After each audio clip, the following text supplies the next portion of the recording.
జ్ఞానస్వరూపులకు స్వాధ్యాయ ప్రియులకు నమస్కరిస్తూ 30వ రోజు సీతాయనము. ఈరోజు సోమను కనుగొనటం చూద్దామండి. మీనాక్షి అనసూయగా జన్మనెత్తింది. ఆ అనసూయ ఏదో ఆరోగ్య సమస్య అనుకుంటూ, ఏదో తల్లి అనుకుంటూ సోమ ఎన్నో ప్రయోగాలు చేస్తూ ఉంటుంది. ఆమె ద్వారా స్వస్థత చేకూర్చవచ్చు అని సోమను వెతుక్కుంటూ వచ్చారు. ఇక్కడ మనం ఒక చిన్నది గమనించవచ్చేమోనండి. ఒక జన్మ ప్రణాళికలో ఒక జన్మ బంధాలు అనేవి ఏదో ఒక సాకుతో కలుస్తూ ఉంటాయి అనటము తేటతెల్లమవుతుందేమో కదండి. నేను కొన్ని అడుగులు మూల కూర్చున్న వృద్ధ స్త్రీ వైపు వేసి ఆమెకు ప్రణామం చేసి కూర్చున్నాను. నా గొంతు నుంచి మాటలు రాలేదు. నన్ను నేను పరిచయం చేసుకోవాలనుకున్నాను, కానీ ఏం చెప్పాలో నాకు తెలియదు. దగ్గరకు రా బిడ్డ, దాంతో నేను నిన్ను చూడగలను. ఆమె నవ్వును సూచిస్తూ నన్ను ప్రోత్సహించింది. ఆమె కళ్ళు సగం మాత్రమే తెరుచుకుని ఉన్నాయి. ఆమె ఇప్పుడిప్పుడే మళ్ళీ ప్రపంచంలోకి తిరిగి వస్తుందని చెప్పగలను. నేను ఆమెకు దగ్గరగా వెళ్ళాను. ఆమె దృష్టి సరిగా లేదేమో అనుకుంటూ ఆమెకు ఎదురుగా వెళ్ళాను. ఆమె నన్ను చూసినప్పుడు ఆమె ముఖములో ఆశ్చర్యము, కళ్ళల్లో సందిగ్ధం కదలాడి పూర్తిగా తెరుచుకున్నాయి. కొన్ని నిమిషాలు నిశ్శబ్దం రాజ్యమేలిన తర్వాత ఇది నువ్వా అని గొణిగింది. ఆమె ముఖం నిండా నవ్వు పరుచుకున్నట్లయింది. సందిగ్ధం తొలగిపోయింది. ఆమె నా ముఖమంతా తడుముతూ నా బుగ్గలను వేళ్లతో తట్టుతూ నా కుడి బుగ్గ కింద వైపున ఉన్న పుట్టుమచ్చ వద్దకు వచ్చింది. తన వేలును అక్కడ ఆపి తలాడించింది. తర్వాత ఆమె చేతులు నా ఒత్తైన నల్లటి జుట్టు, నా భుజాలు, ఛాతి నిండా పరుచుకొని ఉన్న దాన్ని తడిమాయి. నీ వెంట్రుకలు ఎంత ఒత్తుగా అందంగా ఉన్నాయి అంది నవ్వుతూ. బిడ్డ, నువ్వెంత ముద్దొస్తున్నావు అంది. నేను ఎలా ఉన్నాను అన్నది నేను ఎప్పుడూ ఆలోచించలేదు. ఎంత అద్భుతం మాస్టర్స్. ఇక్కడ జన్మ బంధాల మీద ప్రేమలు పెంచుకోకూడదు, అవి తుంచుకోవాలి, ఇలాగ మనం చాలా వింటూ ఉంటామండి. మరి ఇట్లాగా జన్మ బంధాలు జన్మల్లో కలుస్తూనే ఉంటాము. కలిసినప్పుడు ఇది ఒక జన్మలో ఒక బంధం అని తెలుసుకున్న వాళ్ళలో ఈ ప్రేమావేశం ఎందుకు వస్తుంది అనేది ఆలోచిస్తే బాగుంటుందేమో కదా. అందంగా ఉంటానా, లేదా నా తండ్రి కళ్ళకి నేను అందంగా ఉంటాను అని నాకు తెలుసు. చిన్నప్పటి నుంచి ఆయన నన్ను అందాల రాణి అని పిలిచేవారు నేను పెద్దయ్యే వరకు. అప్పుడే మా అమ్మ లోనికి వచ్చి మమ్మల్ని పరస్పరం పరిచయం చేసింది. సోమ మా అమ్మ కొన్ని మాటలు మాట్లాడుకుంటూ ఉండగా నేను సౌకర్యవంతంగా కూర్చొని ఆమెను చూడసాగాను. సోమకు వయసు మళ్ళింది. ఆమె వెంట్రుకలు పల్చబడి ముడి వదిలై భుజాల మీద జారుతూ ఉన్నాయి. ఆమె కాషాయ వస్త్రం ధరించి ఉంది. అది ఆమె తలను కూడా సగం కప్పింది. ఆమె ముఖం పల్చగా, బుగ్గలు లోతుగా పోయిన కళ్ళల్లో యవ్వనపు మెరుపు చూశాను. మా అమ్మ మా కుటుంబం సంగతి, మా పరిస్థితి వివరిస్తుండగా పేలవైన చూపుతా ఆమె నన్ను, మా అమ్మను మార్చి చూడసాగింది. వినే కొద్దీ ఆమె నుంచి సున్నితమైన ప్రేమపూర్వక శక్తి ప్రసరించింది. ఆమె తల ఊపుతూ నవ్వుతూ కళ్ళ నుంచి వెలువరించే శ్రద్ధ నాలోకి చొచ్చుకొని పోయింది. మా అమ్మ చెప్పే ప్రతి మాటను ఆమె శ్రద్ధగా ఆలకించింది. ఎప్పుడూ విడిపోయిన పాత స్నేహితురాలు చెప్తున్న విషయాలు వింటున్నట్లు ఉంది. ఇటువంటిది ఇంతకు ముందెన్నడూ నేను చూడలేదు. అంటే నీకు గొప్ప ఋషి అనసూయ పేరు పెట్టారన్నమాట. మాత ఆమెను ఎంతో ప్రేమించేది. ఇది వింటే ఎంతో సంతోషించేది. నా వైపు తిరిగి మృదువుగా అంది. అవును అనసూయ ఆత్రి మహర్షి యొక్క అంకితత్వం గల భార్య. బదులు ఇచ్చింది మా అమ్మ ఆమెను సరిదిద్దుతున్నట్లుగా. సోమ నవ్వింది. అయోధ్యలో ఆమె ఆ విధంగా అంకితత్వం ఉన్న భార్యగా తెలిసిందా అని తలపట్టుకుంది. ఋషి అనసూయ భూమిపై నడిచిన యోగులందరిలోనూ గొప్పది. అతి తక్కువ మంది ఋషులు చేయగలిగిన తపస్సును ఆమె చేసి 3 దేవతలు మెప్పును పొందింది.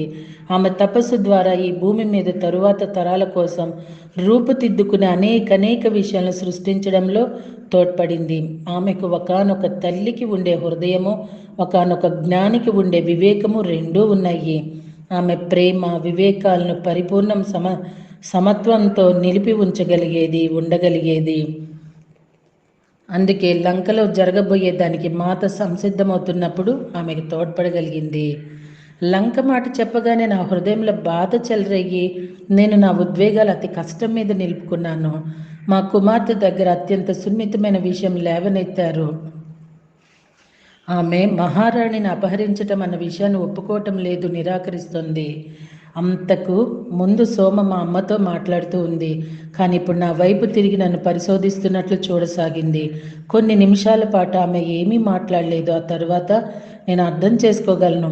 ఆమె ఆ విధంగా భావించడం ఆమెకు పూర్తిగా సహజమైనది. బహుశా ఆమె నిజమైన కథ విని ఉండవచ్చు అని నా వైపు తిరిగి, అపహరణ సంభవించి ఉండకపోవచ్చేమోనని నువ్వు ఎందుకు అనుకుంటున్నావో నాకు చెప్పు అంది.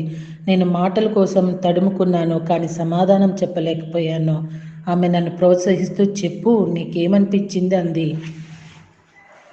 ఈ భావాలు నాలో ఎందుకు ఉన్నాయో నాకు తెలియదు. నేను నసిగాను, కానీ నాకు నా అంతరంతరాల్లో నాకు తెలుసని ఆమె ఇచ్చా. అనుమతి లేకుండా ఏదైనా సంభవించడం అసాధ్యమని నాకు తెలుసు. ఆమె నిస్సహాయరాలు కాదు. తనని తాను రక్షించుకోగలిగిన వనరులు అన్నీ ఉన్నాయి. నాకు ఆ విధంగానే అనిపిస్తుంది. బాల్యం నుంచి కూడా అలాగేనే అనిపించేది.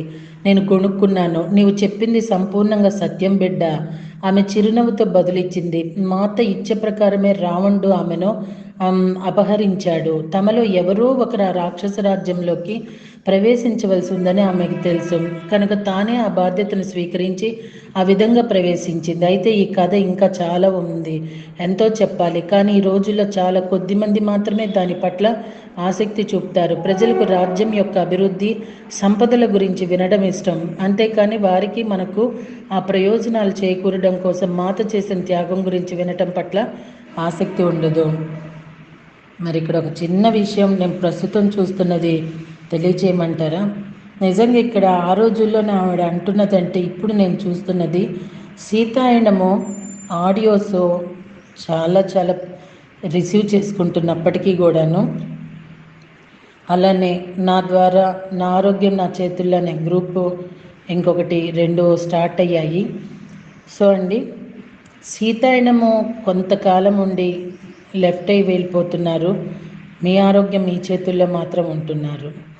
మేబీ ఇక్కడ ఒకటి మీరు అనొచ్చు, ఏమో వాళ్ళు ఇదివరకు చదివారేమో, ఇదివరకు విన్నారేమో కదా అని అనవచ్చు. కానీ వినలేదు, చదవని వాళ్ళు కూడా నాకంటే ముందు నాతో సంభాషిస్తూ ఉంటారు కాబట్టి తెలుసు. కాబట్టి నేను ధైర్యంగా మీతో చెప్పగలుగుతున్నాను, లెఫ్ట్ అయి వెళ్ళిపోతున్నారు. సీతని రావణుడు అపహరించాడని రావణుడి క్యారెక్టర్ని మనం అందరం నిందించాం. కానీ ఇక్కడ సీతాదేవికి తెలుసు ఆ రాక్షస రాజ్యాన్ని మార్చాలి అంటే ఈ విధానము, ఈ కథ జరిగితేనే ఆమె అక్కడ చేరుతుంది. కాబట్టి ఇది సృష్టించబడిందనే మాట ఇక్కడ మనకి తెలియజేయబడింది. ఇక్కడ వివేకం తెలియజేయబడుతుంది, సత్యం తెలియజేయబడుతుంది. ఇది అందుకునే ప్రయత్నం ఎందుకు చేయలేకపోతున్నాం? నాకు అర్థమైనంత వరకునండి, మీరేమైనా అనుకున్నా సరే సీతాయనం పుస్తకము చిన్నారులకి తప్పనిసరిగా అందించాలి.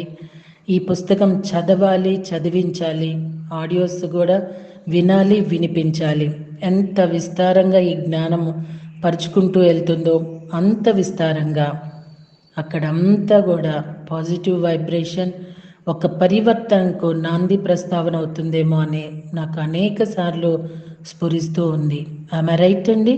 Thank you very much. మళ్ళీ రేపటి రోజున కలుద్దాము.